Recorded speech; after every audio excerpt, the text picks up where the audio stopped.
Hello everyone, and welcome back. I am so thrilled to have you here for part 7 of our Explainer series, Generative AI for Everyday Life, a friendly guide for older adults. If you're just joining us today, well, you are in exactly the right place. Today's session is all about taking the mystery out of artificial intelligence and putting you firmly in the driver's seat. We're going to keep things incredibly friendly, entirely non-technical, and really focus on exactly how this technology can fit right into your daily routine. We've got some great, empowering info to cover today, all designed specifically for curious, confident older adults who are ready to explore the future at their own comfortable pace. So, let's dive right in. Now, before we get to the core concepts, I want to highlight exactly where today's insights are actually coming from. This clear, super accessible guide is brought to us directly by Virtualization Options LLC. They're a Colorado-based technology research, education, and advisory organization. They design their materials with absolute accessibility in mind. Think clear language and large, easy-to-read formats to ensure technology serves us rather than confuses us. Their expertise is really going to be our guiding light through today's explainer. Okay, here's a quick look at our roadmap for today. First, we'll meet your smart helper. Then, speaking in plain English. Third, when AI gets it wrong. Fourth, spotting AI hallucinations. And finally, trusting your good judgment. All right, let's start right at the beginning with Section 1, Meet Your Smart Helper. Exploring the future at your own pace. You know, whenever we hear terms like artificial intelligence, it can immediately sound like some highly technical science fiction movie, right? But let's reframe that completely. Generative AI is not just for computer programmers or teenagers. Actually, it is explicitly for curious, confident older adults just like you.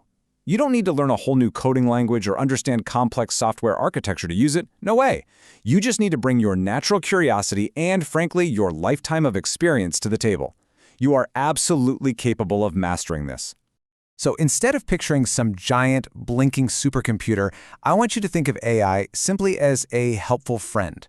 But, well, not just any friend, a friend who happens to have read millions of books on nearly every topic imaginable. It's like having someone sitting right there in your living room who you could casually ask for a recipe, maybe a summary of a historical event, or advice on gardening, and make it instantly give you an answer based on this vast, vast library of knowledge. That is exactly what this smart helper is designed to be. Moving right along to Section 2, Speaking in Plain English. No technical jargon required. You know, I think one of the biggest hurdles with any new technology is just that fear of doing it wrong, or maybe pressing the wrong button. But listen, artificial intelligence is simply a computer program that understands your questions and answers in everyday language. You do not need to type in special codes or weird keywords. If you want to know how to get a red wine stain out of a carpet, you just ask it exactly like that. How do I get a red wine stain out of my carpet? It understands your plain English, and it replies right back in plain English. And the best part? Much like opening a wonderful book that's always waiting for you on the coffee table, this AI is ready whenever you are. It's available any time of day, and no appointment is needed whatsoever. Whether you're an early bird looking up the weather and the morning news at 5 a.m., or a night owl researching a fascinating historical figure at midnight, your new knowledgeable friend is right there, completely ready to chat. Now, I know what you're thinking. This sounds incredibly perfect, right? Almost too perfect. And as we all know from a lifetime of experience, absolutely nothing is perfectly flawless.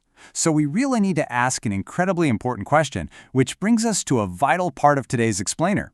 But what happens when AI gets it wrong? Because, spoiler alert, it does. And understanding exactly how and why it makes mistakes is the absolute key to using it safely and confidently. That brings us to Section 3, When AI Gets It Wrong. Understanding AI's limitations. First off, it is perfectly okay that AI makes mistakes, as long as we understand its limitations.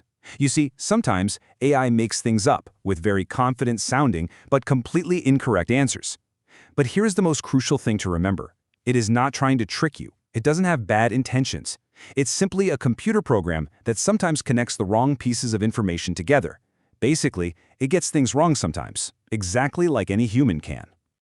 Let's move on to Section 4, Spotting AI Hallucinations, 3 Simple Rules for Safety. So how do we actually protect ourselves from those confident but incorrect answers? Well, first, let's learn a little industry terminology. When computer scientists talk about AI making things up, they call it a hallucination. That's when the AI confidently generates incorrect or entirely fabricated information. Knowing this term puts you a step ahead. You know that just because a computer said it, well, that doesn't make it an undeniable fact. You are now fully equipped to keep an eye out for these hallucinations. And here are 3 golden rules for interacting safely with generative AI. Step 1. Watch for hallucinations. Just keep your radar on and remember that the AI can and will make mistakes. Step 2. Always double-check facts. If the information is important, verify it somewhere else. And Step 3. Treat the AI's answer as a helpful first draft.